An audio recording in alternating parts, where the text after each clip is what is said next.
아침에는 시편 69편의 말씀을 함께 묵상하고 기도하는 시간을 가질 건데요. 이 시편 69편의 표제를 보면 다윗의 시 인도자를 따라 소산님에 맞춘 노래라고 되어 있습니다. 다윗의 시라고 하는 표현에 대해서는 여러 번 이제 말씀을 드렸었고, 이 인도자를 따라 소산님에 맞추었다라고 할 때 이 소산님이 이렇게 아마 대부분 성경책에 이렇게 뭐 반괄호 1번 해가지고 밑에 보면은 백합화 곡조 뭐 이런 식으로 쓰여 있을 거예요. 뭐 백합의 노래, 백합화 곡조에 맞춘 노래다 뭐 이렇게 되어 있는데, 정확하게 이게 무슨 노래인지 모릅니다. 그냥 옛날 이 성경이 쓰여졌던 이 시대에 그냥 썼던 어떤 어떤 음악 장르 중에 하나인 것 같아요. 뭐 예를 들자면 뭐 요즘에 우리가 듣는 노래들 중에 뭐 발라드 음악이 있고 뭐 트로트 음악이 있고 뭐 힙합이 있고 뭐 이런 것처럼 노래 장르들이 있잖아요. 그런 것처럼 이제 당시 유대인들이 불렀던 어떤 그런 노래들 가운데에 인도자, 그러니까 이 찬양을 이끌어가는 뭐 지휘자가 됐든 악장이 되었든 누가 되었든 이런 사람들이 이렇게 인도를 하고, 그리고 따라 부르는 이 회중들이 이 곡조에 맞추어서 이 내용을, 이 시의 내용을 노래로 불렀다, 이렇게 이해를 하시면 될 것 같습니다. 뭐 정확하게 어떤 노래인지는 아무도 모릅니다. 옛날에 지금 부르는 유대인들 노래와 이 시대의 유대인 노래가 똑같은지 아닌지도 정확하게 모르고요. 그렇기 때문에 어쨌든 그렇습니다.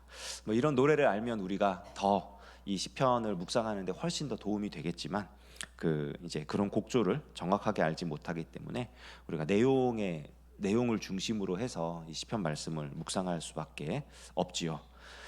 이 시편 69편의 이 내용이 아마 이렇게 제가 1절부터 읽지는 않았는데 한번 찬찬히 1절부터 이 36절까지 이렇게 쭉 읽어 내려가시다 보면 이거 어디서 많이 봤던 표현인데, 이거 어디서 들어봤는데, 이런 생각들이 많이 드실 거예요. 왜냐면은 여기 시편 69편에 나오는 말씀들이요, 신약 성경에 가장 많이 인용되어 있는 시편입니다.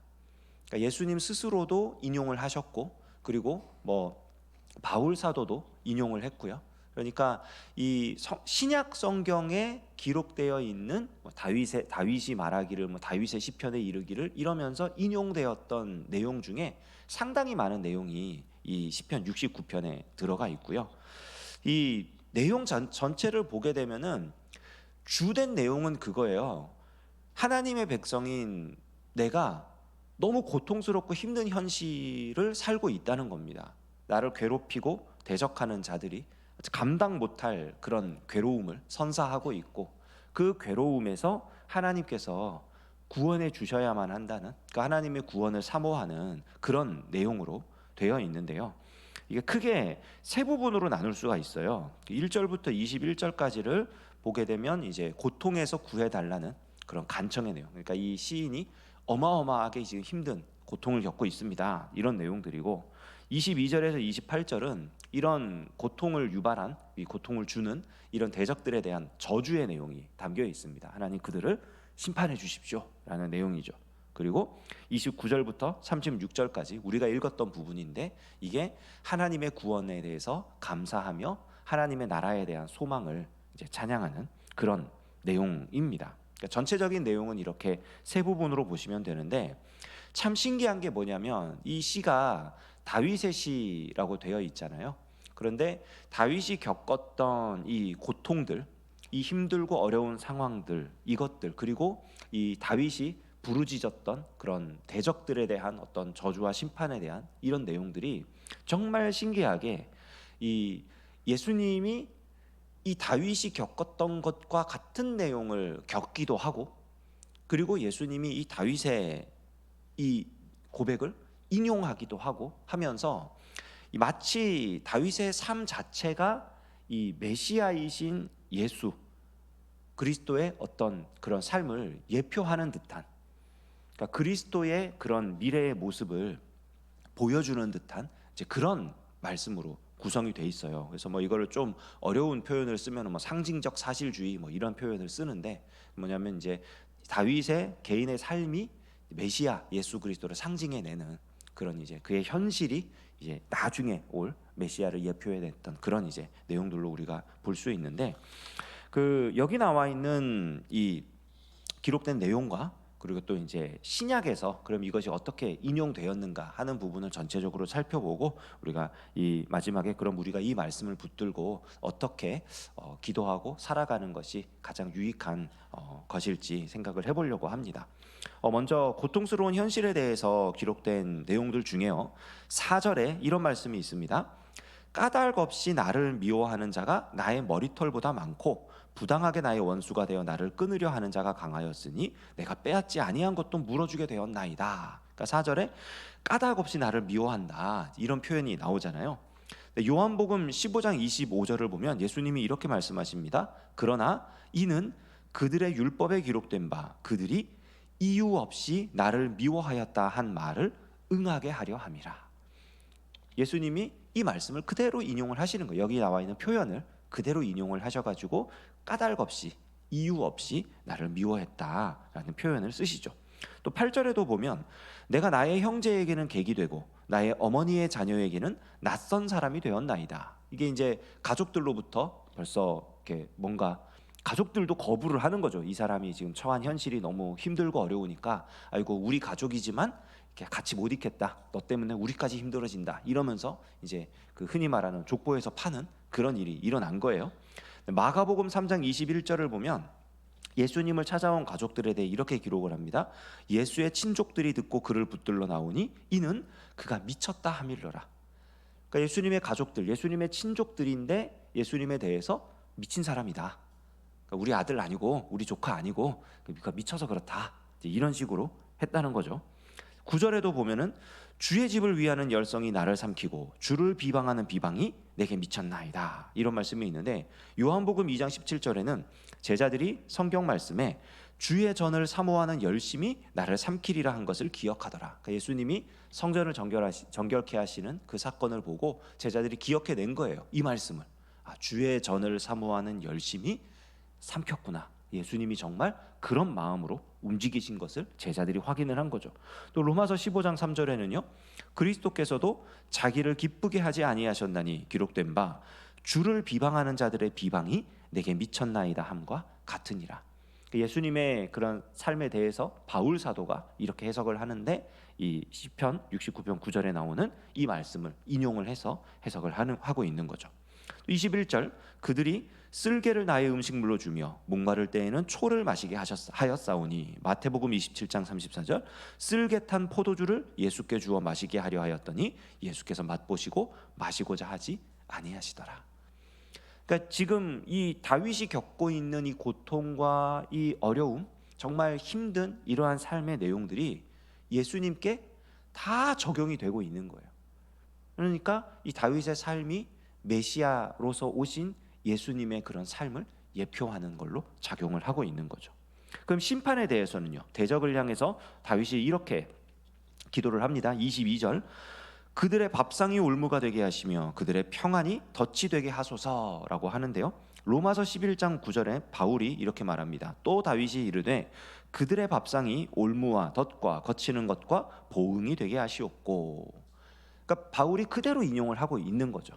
그러니까 이거는 뭐냐면은 이제 그들의 밥상이 올무가 되고 평안이 덫이 되게 해달라. 이건 뭐냐면 나를 괴롭히면서, 하나님의 백성을 괴롭히면서 호의호식하고 있는 그들의 그 안락하고 평안한 삶이 정말 그 아무도 모를 때 갑자기 임해가지고 그들을 그냥 무너뜨리는, 자기는 지금 평안하게 좋은 밥 먹고 좋은 옷 입고 잘 먹고 잘 살고 있으니까 나는 아무 걱정 없고 나는 아무 문제 없고, 그런데 사실은 그게 함정에 빠진 것처럼 되게 해달라고, 그들을 완전히 쳐달라고 기도하는 거죠. 25절에도 얘기가 나옵니다. 그들의 거처가 황폐하게 하시며 그들의 장막에 사는 자가 없게 하소서. 그러니까 집을 완전히 무너뜨려 달라는 거예요. 사도행전 1장 20절에 유다에 대해서 베드로가 이 시를 인용해서 얘기를 합니다. 시편에 기록하였으되 그의 거처를 황폐하게 하시며 거기 거하는 자가 없게 하소서 하였고, 또 일렀을 때 그의 직분을 타인이 취하게 하소서 하였도다. 그러니까 가룟 유다가 예수님을 배반했잖아요. 배신하고 팔아넘기고 그렇게 했던 그거에 대해서 그 예수님을 대적했던 그에 대한 저주를 이 시편에서 가져오는 거예요. 가져와서 이 말씀대로 하고 있는 거죠. 자, 이런 내용으로 구성되어 있습니다. 그러니까 굉장히 힘들게 살고 있었고, 그리고 이 힘든 삶의 해결을 하나님께 맡기고 있는 거예요. 하나님께서 이 대적을 쳐달라고, 심판해달라고 기도를 하는 겁니다. 그리고 이어지는 내용이 아까 우리가 읽었던 29절부터 36절까지의 내용이에요. 하나님의 나라를 세워주십시오. 나는 가난하고 궁핍합니다. 나는 약합니다. 하나님께서 하나님의 나를 구원하시고, 그리고 놀라운 거는요, 이 하나님의 구원이 이 개인의 구원에서 그치지 않습니다. 그러니까 지금 고통스럽고 힘든 현실을 살고 있는 내 모습으로부터 시작됐는데, 나를 구원하시고 32절에 보면은 곤고한 자가 이를 보고 기뻐하나니 하나님을 찾는 너희들아 너희 마음을 소생하게 할지어다. 그러니까 나에서 너희, 그러니까 우리로 확장이 되는 거예요. 하나님을 찾는 모든 사람들에게 나만 구원하시는 게 아니라 그들도 구원해 달라는 기도로 확장이 되고요. 더 나아가서 34절을 보면은 천지가 그를 찬송할 것이요 바다와 그 중에 모든 생물도 그리할지로다. 하늘과 땅과 바다와 그 안에 있는 모든 살아있는 존재들이 하나님을 찬양하게 될 거라고. 그러니까 하나님께서 구원하시고 하나님께서 이루시는 그 역사로 인해서 천지 만물이 찬양하게 될 거라고 얘기를 하는 겁니다. 그러니까 하나님의 구원이 나만 구원받는 걸로 그치질 않아요. 내가 고통스러운 현실에서 벗어나는 게 구원의 끝이 아닙니다. 나를 괴롭히는 자들이 심판받는 게 구원의 끝이 아니에요. 나에서 멈추지 않고 우리로 확장이 되고요. 그리고 우리에서 멈추지 않고요. 세상의 모든 천지 만물, 하늘과 바다와 땅과 거기에 있는 모든 생물들, 모든 생명체들, 여기까지 하나님의 이 구원의 은혜가 확장된다는 거예요. 거기까지 다 하나님께서. 그러니까 이거는 하나님 나라의 완전한 성취를 얘기하는 겁니다. 나의 구원에서 끝나는 게 아니라 하나님의 나라가 완전히 성취되기까지 하나님의 역사를 멈추지 말아달라고, 하나님께서 일해 주시라고, 하나님 역사해 주시라고 기도하는 거고, 그 하나님의 역사를 기대하며 소망하며 사모하며 찬양을 하는 거예요. 이러한 믿음이, 이러한 소망이, 이러한 찬양이 나에게서 멈추지 않고 그의 종들의 후손이 또한 이를 상속하고, 그러니까 대를 이어서 계속 이 믿음과 이 찬양과 이 소망을 놓지 않고 살아가게 해달라는 겁니다. 놀라운 기도죠. 너무나 힘들고 어려운 삶을 살지만, 그래서 정말 저 대적들이 하나님 심판을 받아서 다 망했으면 좋겠는데, 그게 나의 때에 이루어지지 않더라도 하나님께서 정하신 때에 하나님의 방법으로 영원히 이루어질 것이라는 이 믿음을 놓지 않고 살아가는 거예요. 우리가 이 말씀을 보면서 어떻게 그럼 우리 삶에 적용을 해야 할 것인가? 신약 성경 히브리서 4장 14절부터 16절까지를 보면은 이런 말씀이 있습니다. 그러므로 우리에게 큰 대제사장이 계시니 승천하시니 곧 하나님의 아들 예수시라.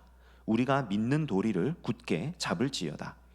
우리에게 있는 대제사장은 우리의 연약함을 동정하지 못하실 이가 아니요 모든 일에 우리와 똑같이 시험을 받으신 이로되 죄는 없으시니라. 그러므로 우리는 긍휼하심을 받고 때를 따라 돕는 은혜를 얻기 위하여 은혜의 보좌 앞에 담대히 나아갈 것이니라. 예수 그리스도께서 우리의 연약함을 다 아시고, 우리가 얼마나 약하고 우리가 얼마나 고통스럽고 우리가 얼마나 힘들게 살아가고 있는지를 다 아시니, 우리가 그 예수 그리스도를 의지하여 때를 따라 돕는 은혜를 얻기 위해 날마다 은혜의 보좌 앞에, 날마다 하나님의 은혜를 사모하며 나아가야 할 것이다. 히브리서 기자는 이야기를 하고 있어요. 오늘 우리가 이 시편을 묵상하면서 우리에게 이 히브리서 기자와 같은 결론이 나오기를 원합니다. 나의 삶이 힘들고 어려워도 하나님께서는 영원한 하나님의 나라를 반드시 세우실 터이니, 그리고 하나님께서 우리의 모든 상황과 환경들을 나보다 더 잘 아시니, 이 하나님께서 베푸시는 은혜를 의지하며 하나님이 주시는 힘으로 이 하루를 살아내게 하옵소서. 우리가 은혜의 보좌 앞에 나아가 하나님께 간구하며 우리 하나님의 은혜로 또 오늘 하루를 승리하며 살아갈 수 있게 되기를 주님의 이름으로 축원합니다.